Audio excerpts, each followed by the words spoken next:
Hi everyone, my name is Riley and I am an online ESL teacher with VIPKid. I just recently reached the 100-day mark with VIPKid, so I've been teaching for just over 3 months and I'm right at that 300 class mark. In this video, I just want to give you a quick review of how my experience has been so far, share some of the pros and cons that I've found, and just talk about VIPKid as a whole and what I love about it and what I don't like so much about it.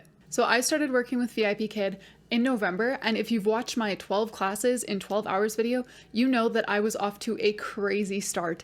I taught 12 classes within the very first 12 hours that my contract was even active, and right away that first week, my schedule was packed. This is mostly because I went into the resources center and got certified for both types of trials right away so that I could get booked full of trials in that very first week. So in November, I followed all those tips that people tell you to follow to get lots of bookings. I seriously opened like every slot and it was great. I did get lots of bookings. I gained a bunch of regular students, which was really good. But the thing that really killed me during November was the schedule. Like, I was not holding back at all. I was opening so many slots over the weekends, weekdays. I wasn't really taking much time off. And so while I really liked having that kickstart to teaching and I really enjoyed jumping in with both feet, I did really struggle with the time and just with not getting my normal sleep and trying to find different times where I could get sufficient sleep. That was really a big struggle for me in November. In December, I got a bit more stingy with my bookings. I didn't open quite as many time slots, especially on the weekends. I tended to take a lot more weekends off so that I could spend those evenings with family and friends. And over Christmas, I especially was stingy. I took a whole 2 weeks off for Christmas holidays. So one of the reasons that I started working for VIPKid in the first place was because it is so flexible. You can take as much time off as you want.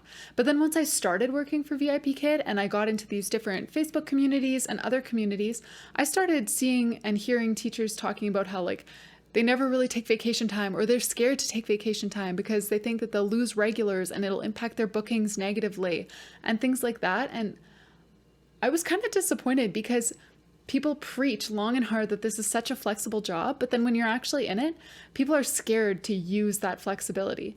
And so I decided that I didn't want to let those things hold me back, and I just took 2 weeks off for Christmas because we were spending time with my husband's family and with my family, and just with all the travel and the unreliable internet and all those kinds of things, we just decided that it was easiest to take those 2 weeks off to dedicate to celebrating Christmas with my family.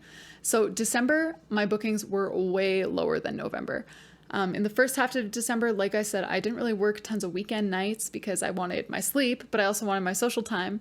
And then Christmas, I took a bit of a hit, I guess, because some of my regular students who were taking maybe 3 or 4 classes a week with me before Christmas weren't able to take classes for an entire 2 weeks. And when I got them back after Christmas, they came back to maybe 1 or 2 classes a week.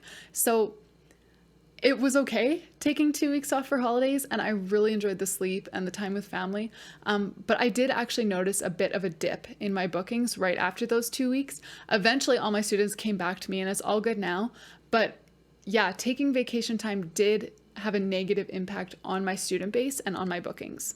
And then January hit and I jumped back into full-blown teaching after taking 2 weeks off of holidays. And so I came back to fewer regular students than I had before, which means that I actually ended up getting booked with more trial students than I had before. So in November, I had a ton of trials and I basically memorized those trial lessons. Like, I can do the walking in the jungle trial class in my sleep. I've done it so many times. And so I kind of jumped back into that in January, which for me is a bit draining when you're teaching only trials and you're meeting a new student every 25 minutes and you are being the face of VIPKid to them. I found that a bit draining. So getting back into teaching after taking 2 weeks off for Christmas was not only slightly disappointing because I didn't have all of my regulars back yet, but it was also a bit more draining than usual because I was teaching so many more trials than I had been teaching at the earlier part of November. And then on January 6th, I got my first teacher no-show. I slept through an alarm because of this weird sleep app that I tried. I feel like things like this happen to everyone at some point. And so January 6th, it was my turn for that to happen to me. I slept through 3 classes. Luckily, I woke up and made it to my 4th and 5th and 6th classes in time. But yeah, I did have my first teacher no-show only 2 months into my contract. So if you want to know how I handled my teacher no-show, I do have another video about that, which I will link up here. Because yeah, I was really nervous and I got this kind of sick feeling when I had that no-show because I'm a really like reliable and punctual person. And so far this job had been awesome. Like I was always getting the bonus for being on time to all my classes and teaching over 45 a month. And then having that big hit so early in January and knowing that I wouldn't be getting all those bonuses and that I would also be getting deductions for the classes that I missed, it just kind of put a bit of a damper on my January teaching. So the rest of January honestly was pretty slow, and I think that's for a few reasons. Number one, I took those 2 weeks off around Christmas holidays, so some of my regulars hadn't gotten back into the flow of our regular class schedule yet. Number two, obviously I got the teacher no-show, and if you don't know, when you have a teacher no-show, it stays on your profile visible to parents for 30 days. So there's kind of a blemish on your profile, which makes you less attractive to prospective students. So that was the second reason that I think my bookings were low in January. But the third huge reason that you already know if you have been a VIPKid teacher for a while is Chinese New Year. I saw so many teachers who were struggling with low bookings as well during this time. So I had a really hard time knowing if my bookings were low because of my no-show or because of Chinese New Year or what could be causing these things. But either way, January was a really, really slow month. I taught a fraction of the amount of classes that I taught back in November in my very first month. There were a few nice and exciting things about January, and the first was obviously more sleep. Less teaching means a little more sleep for me.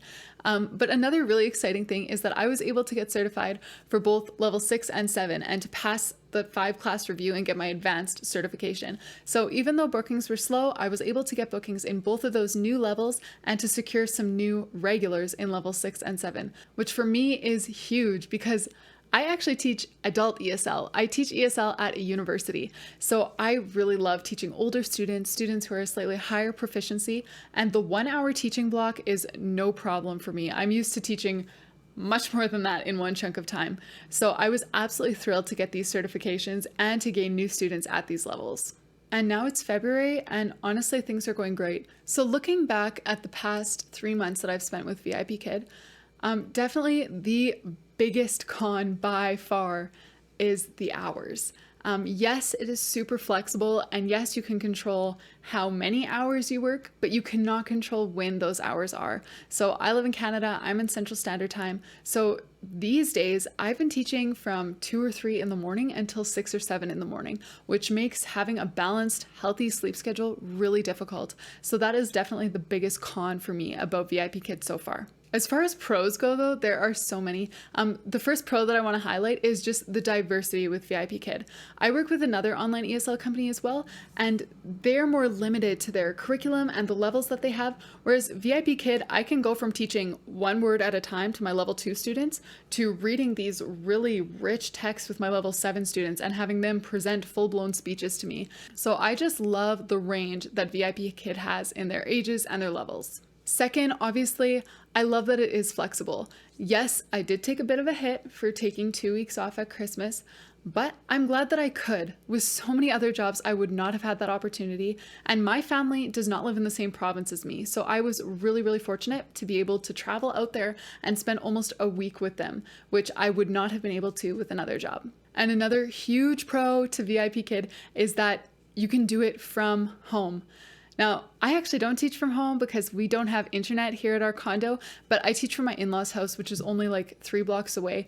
So I just love that I don't have to commute. Like I said, I also teach university ESL, and the university that I teach at is over an hour away. So I have a 2.5-hour commute every day when I teach there at the university. So it is so nice to just be able to walk 5 minutes, teach from my in-laws' house in my sweatpants, and just be really comfortable in the environment that I'm in. So that is my quick review of VIPKid after my first 3 months working here. Honestly, it's hard to believe that I'm already halfway through my first contract. I am so excited to see what the next few months will hold and what the future will hold with VIPKid. I am loving the online ESL world right now and just the freedom that I have to control my schedule, control my location, all those kinds of things. It has been so awesome for me. So thank you so much for watching. If you enjoyed this video or if it was helpful to you, please do like and subscribe so that you can stay tuned for all of my tips to becoming a successful online ESL teacher.